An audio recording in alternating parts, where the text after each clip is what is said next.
The 7 Ravens by the Brothers Grimm.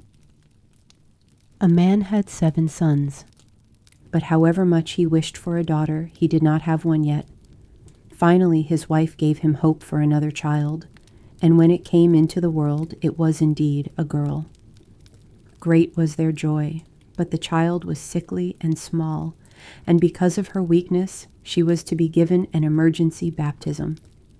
The father sent one of the boys to run quickly to the well and get some water for the baptism. The other 6 ran along with him. Because each one of them wanted to be first one to dip out the water, the jug fell into the well. There they stood, not knowing what to do, and not one of them dared to go home. When they did not return, the father grew impatient and said, "They have forgotten what they went after because they were playing, those godless boys." Fearing that the girl would die without being baptized, he cried out in anger, "I wish that those boys would all turn into ravens." He had hardly spoken these words when he heard a whirring sound above his head, and looking up he saw 7 coal-black ravens flying up and away. The parents could not take back the curse, and however sad they were at the loss of their 7 sons, they were still somewhat comforted because of their dear little daughter, who soon gained strength and became more beautiful every day. For a long time she did not know that she had had brothers, for her parents took care not to mention them to her. However, one day she accidentally overheard some people talking about her. They said that she was beautiful enough, but that in truth she was to blame for her 7 brothers' misfortune. This troubled her greatly, and she went to her father and mother and asked them if she indeed had had brothers, and what had happened to them. Her parents could no longer keep the secret, but said that it had been heaven's fate, and that her birth had been only the innocent cause. However, this ate at the girl's conscience every day, and she came to believe that she would have to redeem her brothers. She had neither rest nor peace until she secretly set forth and went out into the wide world, hoping to find her brothers and to set them free, whatever it might cost.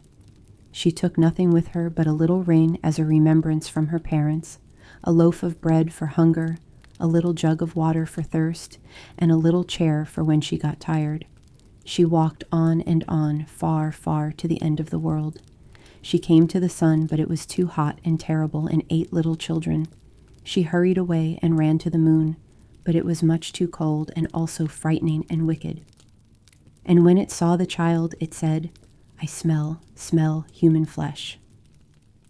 Then she hurried away and came to the stars, and they were friendly and good to her, each one sitting on its own little chair.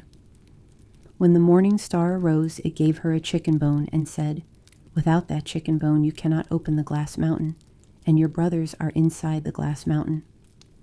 The girl took the bone, wrapped it up well in a cloth, and went on her way again until she came to the glass mountain. The door was locked, and she started to take out the chicken bone, but when she opened up the cloth, it was empty. She had lost the gift of the good stars. What could she do now? She wanted to rescue her brothers, but she had no key to the glass mountain. The good little sister took a knife, cut off one of her little fingers, put it into the door, and fortunately, the door opened. After she had gone inside, a little dwarf came up to her and said, "My child, what are you looking for?"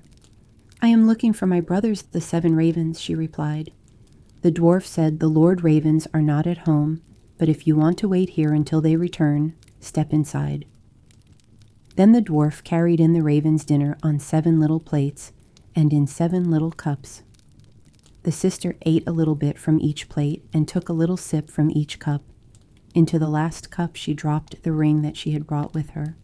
Suddenly she heard a whirring and rushing sound in the air, and the dwarf said, "The Lord Ravens are flying home now." They came, wanted to eat and drink, and looked for their plates and cups. Then one after the other of them said, "Who has been eating from my plate? Who has been drinking from my cup?" It was a human mouth. When the 7th one came to the bottom of his cup, the ring rolled toward him. Looking at it, he saw that it was a ring from their father and mother, and said, "God grant that our sister might be here, then we would be set free." The girl was listening from behind the door, and when she heard this wish, she came forth. Then the ravens were restored to their human forms again, They hugged and kissed one another and went home happily.